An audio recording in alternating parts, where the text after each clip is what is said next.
Salut les héroïnes! Alors aujourd'hui on parle d'un sujet hot, voire caniculaire, l'argent sans tabou. Mais d'abord j'aimerais savoir si tu te reconnais dans le portrait que je vais faire. Toi, ton leitmotiv, c'est d'aider les autres, de contribuer à un monde meilleur, de lutter contre les inégalités et les injustices. Est-ce que tu es dans ce profil de femme qui travaille dans le bien-être, dans le soin avec un grand S, pour soigner les maux du corps et de l'esprit des autres, mais que tu as du mal à facturer tes prestations?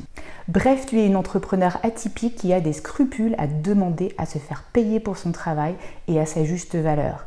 Et pour cause, il y a peut-être une partie de toi inconsciemment qui se dit que l'argent et le spirituel, c'est antinomique. Comme s'il y avait une dissonance cognitive entre l'abondance matérielle et l'abondance intérieure.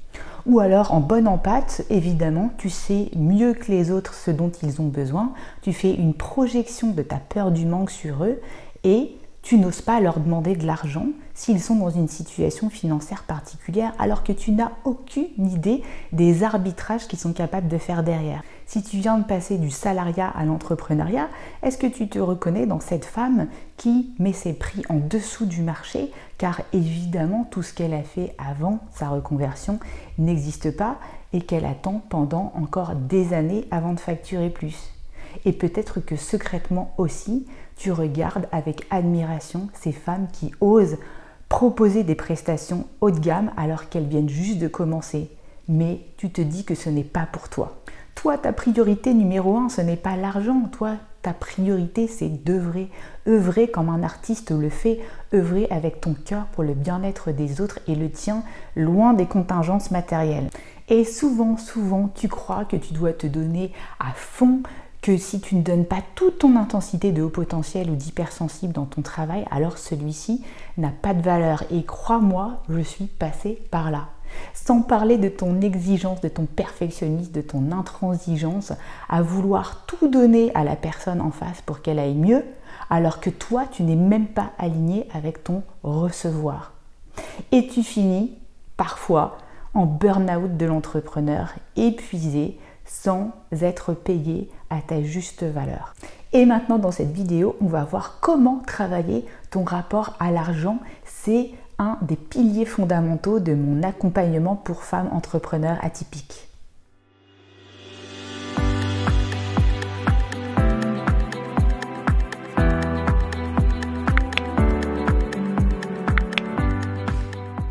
Je m'appelle Sandrine Larive, je suis coach hypnothérapeute mais aussi mentor business et j'accompagne régulièrement des femmes entrepreneurs atypiques sur le chemin de la liberté financière. Si tu es intéressé pour connaître un petit peu mieux les détails de mon accompagnement, je te recommande d'aller dans la description sous la vidéo. J'ai travaillé pendant 15 ans dans une multinationale anglo-saxonne où l'argent n'était pas du tout un tabou. Aux États-Unis, par exemple, on n'a pas de problème à parler d'argent, alors qu'en France, eh bien, c'est pas exactement le cas, et en Suisse non plus. Et par contre, ça ne m'a pas empêché de tomber dans ce fameux piège de la sauveuse, et je te recommande d'aller voir ma vidéo sur le syndrome de la sauveuse. Intéressant aussi de savoir que chez les hauts potentiels et hypersensibles, l'argent vient renforcer le côté émotionnel parfois déjà instable.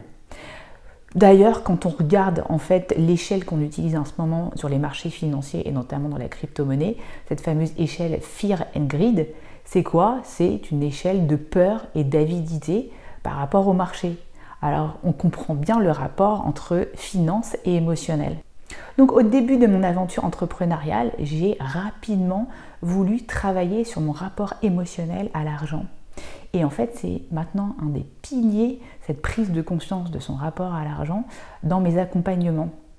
L'idée, c'est de faire ressortir tes croyances personnelles et collectives par rapport à l'argent. Car oui, on est dirigé à 95% par notre inconscient et l'idée, c'est de faire remonter tout ça dans ton conscient. Et si tu aimes comme moi fonctionner en façon mind mapping, réfléchis aussi non pas seulement au rapport à l'argent, mais à ton rapport au travail, au pouvoir, à la réussite, à la sécurité, à la spiritualité. Et oui, souvent, on projette notre besoin de sécurité interne sur l'argent et on confond les deux. Quelle est l'histoire que tu te racontes par rapport à ta propre sécurité? Je me rappelle aussi m'être lancée dans un défi avec Deepak Chopra de 21 jours pour trouver l'abondance. Et en fait, le bénéfice de cet exercice, c'était de faire une introspection complète sur mon rapport à l'argent et à l'abondance intérieure. Et un des exercices puissants, ça a été de noter dans un carnet dédié toutes mes réflexions par rapport à l'argent. Qui et quoi représentait l'argent dans la famille? Qu'est-ce qui était dit ou montré par rapport à l'argent? Est-ce que comme moi, tu avais un petit cochon dans lequel tu accumulais des pièces en mode petite fourmi? Ou alors, est-ce que tu avais de l'argent de poche à gérer qui était donné par tes parents? Est-ce qu'il y avait des disputes familiales qui auraient pu façonner ta vision de voir les choses? Est-ce qu'il y avait des phrases qui auraient pu insinuer que l'argent était inaccessible ou sale? Par exemple, l'argent, ça ne se trouve pas sous le sabot d'un cheval. Ou encore, il faut travailler dur, ma fille, pour y arriver. Qui pourrait aujourd'hui te laisser penser que si c'est trop facile, alors ça ne peut pas être rémunéré. Je remarque aussi que beaucoup de HPI, THPI ont des dons naturels. Alors parfois, ils ne s'autorisent pas du tout à les exploiter. Et quand ils en ont, souvent ce sont des dons un petit peu de clairvoyance. Mais ils se disent que comme c'est facile et naturel et inné, qu'ils ont de la chance, alors ça ne mérite pas forcément d'être payé. Et je vois aussi beaucoup de personnes qui finissent par ne plus faire que des tarifs libres alors qu'elles n'ont même pas travaillé sur leur rapport à l'argent, qu'elles envoient une énergie qui n'est pas bonne à l'autre, elles finissent par ne pas être payées du tout et donc elles entretiennent cette croyance que c'est difficile de gagner de l'argent. Alors que ce sont aussi les mêmes personnes à qui ça ne viendrait même pas en tête de ne pas payer leur médecin de famille parce que le résultat n'est pas là ou parce qu'il y a un médicament qui n'a pas fonctionné. Et retiens que travailler sur son rapport à l'argent, c'est travailler sur son rapport à soi et son rapport à la vie. Et parfois, c'est difficile d'arriver à le faire tout seul et de faire remonter toutes ces croyances inconscientes au conscient. Et l'hypnose peut aussi t'aider à faire ce travail. Et avec mon expérience, j'ai remarqué que les femmes ont beaucoup plus de mal à se faire confiance que les hommes. Les hommes réfléchissent plus en fonction de ce qu'ils méritent, alors que beaucoup de mes clientes me disent « en fait, je n'ai pas besoin de plus pour vivre ». Et quand on creuse un peu, il y a plein de projets derrière, plein de rêves pour s'expanser. Par exemple, j'ai une cliente qui me disait « mais moi, mon rêve, en fait, c'est de monter une maison du bien-être avec une approche disciplinaire, avec plein d'autres thérapeutes ». Et c'est bizarre quand on met ce genre de projet, de rêve en face de l'argent, comment tout se décoince. Il faut que tu rajoutes du sens dans la façon dont tu gagnes ton argent. L'argent, c'est une énergie, un moyen, pas un but. C'est ce qui va te permettre de réaliser ta grande œuvre sur Terre. C'est ce qui va t'aider à créer de la valeur pour ton entreprise. Ce n'est ni bon ni mauvais, c'est juste une question de l'intention que tu y mets derrière. Beaucoup de mes clientes aussi ont un gros syndrome de l'imposteur avec lequel elles n'ont pas encore appris à avancer. Et en fait, elles ne se sentent pas légitimes dans leur travail parce qu'elles ne sont pas expertes encore dans leur domaine, ou du moins c'est une impression. Et elles ont du mal à parler d'elles parce qu'elles pensent que parler d'elles c'est prétentieux et que ce n'est pas forcément éthique de vouloir vendre à tout prix. Alors que tu n'es pas là pour vendre, tu es là pour faire à chaque fois des mini démonstrations de ce que tu sais faire de manière naturelle et c'est ça qui va vendre. Donc en fait, il y a tout un tas de choses à restructurer là-dedans. Alors quelques astuces. La première, c'est remettre une notion de jeu, de plaisir et de souplesse dans ton rapport à l'argent. L'argent, c'est un jeu, ça peut être un jeu. En fait, si tu es crispé à chaque fois que tu reçois de l'argent de quelqu'un à la fin d'une prestation, la personne va le sentir et tu lui envoies déjà une suggestion négative. Réfléchis à comment voir finalement l'abondance comme une respiration, une danse entre le donner et le recevoir. D'ailleurs, c'est aussi intéressant de comprendre comment ça se passe dans tes ressentis. Quand la part de manque en toi s'exprime, où est-ce que ça s'exprime? Est-ce qu'il y a des contractions, des crispations dans ton corps? Quand c'est la part abondance qui parle, comment ça s'exprime? Est-ce que tu ressens une espèce de verticalité, que tu es connecté à tout un tas de choses? Essaye de voir comment tout ça en fait se manifeste d'une manière corporelle.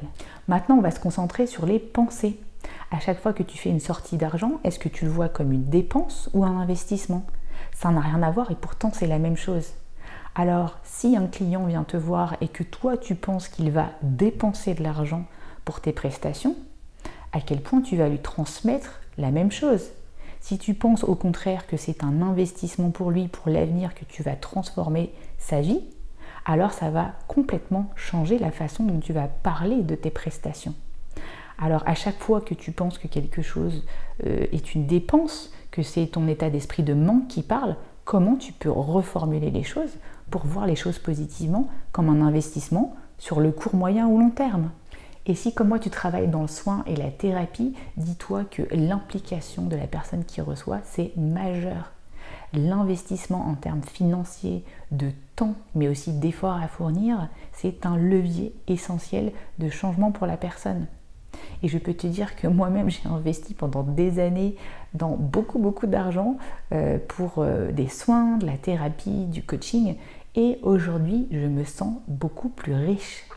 Et au final, ce que je veux te dire, c'est que c'est le travail de toute une vie, ce lien émotionnel par rapport à l'argent.